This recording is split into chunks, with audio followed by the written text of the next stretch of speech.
Hello, kumusta ang lahat? Kumusta ang lahat?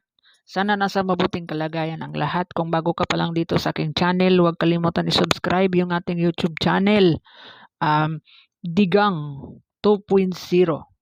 Okay, Mayor Digang 2.0. Ayan, yun na ating bagong pangalan ngayon. Kasi babae tayo, so kailangan dapat digang. Okay, pag lalaki, digong. Okay. So, ano bang pag-usapan natin ngayon? Pero bago natin yan na umpisahan, i-click yung notification bell para updated kayo sa aking mga i-upload na mga bago at lumang video sa channel na ito. Okay, maraming salamat una sa lahat sa mga DDS supporters, sa inyong mga suporta sa mga vloggers ng mga Duterte. Okay? Maraming salamat sa inyo. Dahil sa inyo, nag-grow ang ating channel. Okay? Road 600 subscribers na tayo.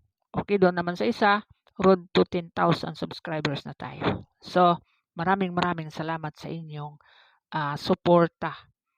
Malaking tulong na yung inyong pag-like, inyong pag-share, or ang inyong pag-comment. Kahit yung iba diyang comment, walang kwenta. Diba? Okay lang. At least, nakatulong kayo sa aking channel. Okay?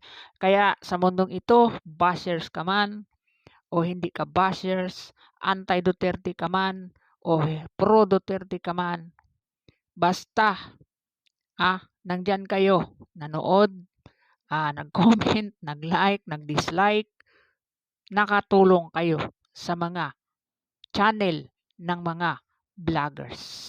So, maraming salamat. So, ang ating topic today is about dito sa sinabi ni Baste na dapat may makulong dyan sa maanomalya na 2025 budget dyan sa BICAM report na maraming blanco-blanco. Okay? Maraming fill in the blank. Okay. So, sino bang dapat makulong? Ang sabi niya, dapat makulong na yan. Dapat ipakulong na yan. Dapat ikulong yan. Sino ba? Sino ba ang mga ano diyan? Sino ba ang mga pumirma? Sino ba ang may gumawa ng mga anomalya diyan? Yung mga kurakot? Ha? Okay? So, sino pa ba? Kundi ang congressman o ang senado o mismo ang Malacanang.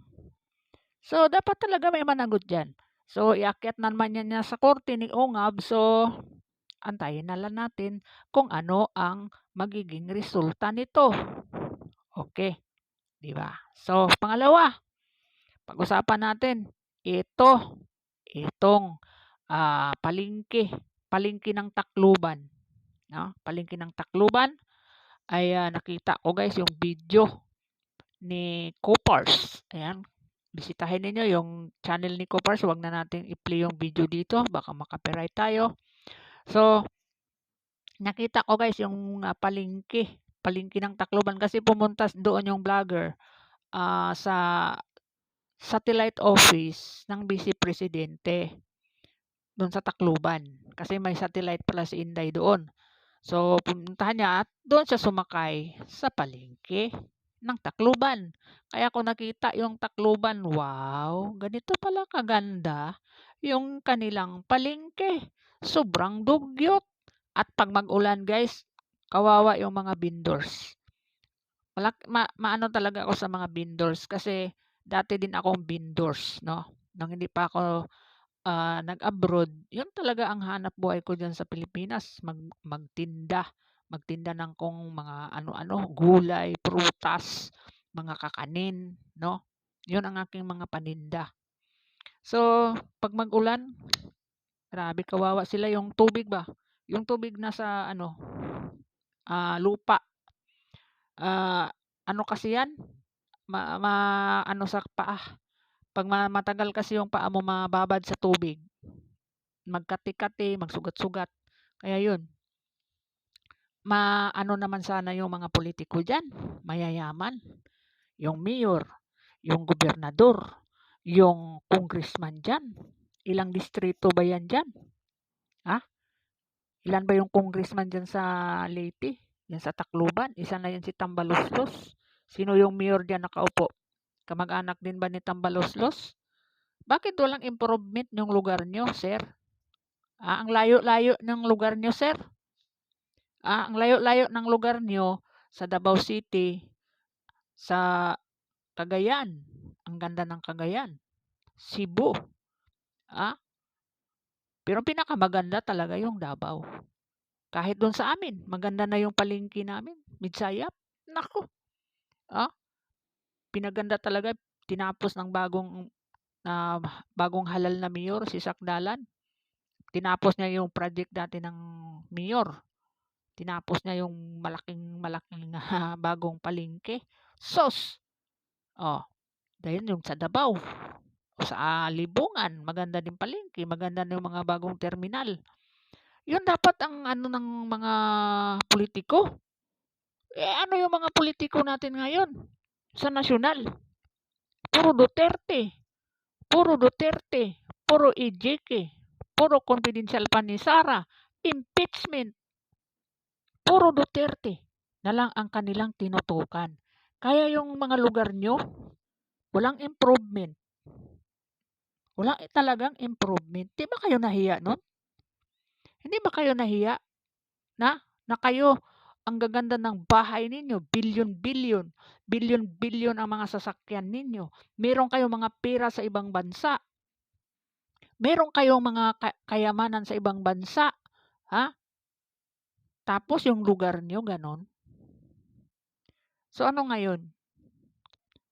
Ganon ang tingin ninyo sa mga mga kababayan ninyo dyan. Na mga Pilipino. Mga mata pobre kasi itong mga to. Lalo itong mga oligarko. Patay tayo dyan. Pag ito talaga magtagal pa, nako, ewan ko na lang. So ngayon, merong satellite office na yung vice presidente dyan. Kaya nakikita niya yung sitwasyon dyan. Kaya nga sinabi niya, pinuna na nga niya yung kalsada eh. Pag magpunta sila doon sa Leyte, nung ano pa siya, sa education pa siya. Yung kalsada dyan, nako, lubak-lubak. Hindi daw siya makatulog. Di ba? Kasi dumaan si Inday eh. Dumaan siya sa syudad na namuno sa syudad. Dumaan siya nag-mayor. Kaya alam niya. Di ba? Dapat yung mayor dyan sa Tacloban, galaw-galaw naman, sir. Pagandahin nyo yung lugar nyo, sir. Pagandahin nyo. Wag puro imbak-imbak ng pera. Hindi natin madala sa impyerno yan. Pagandahin niyo yung lugar nyo para mamakinabangan ng mga Pilipino. Yung mga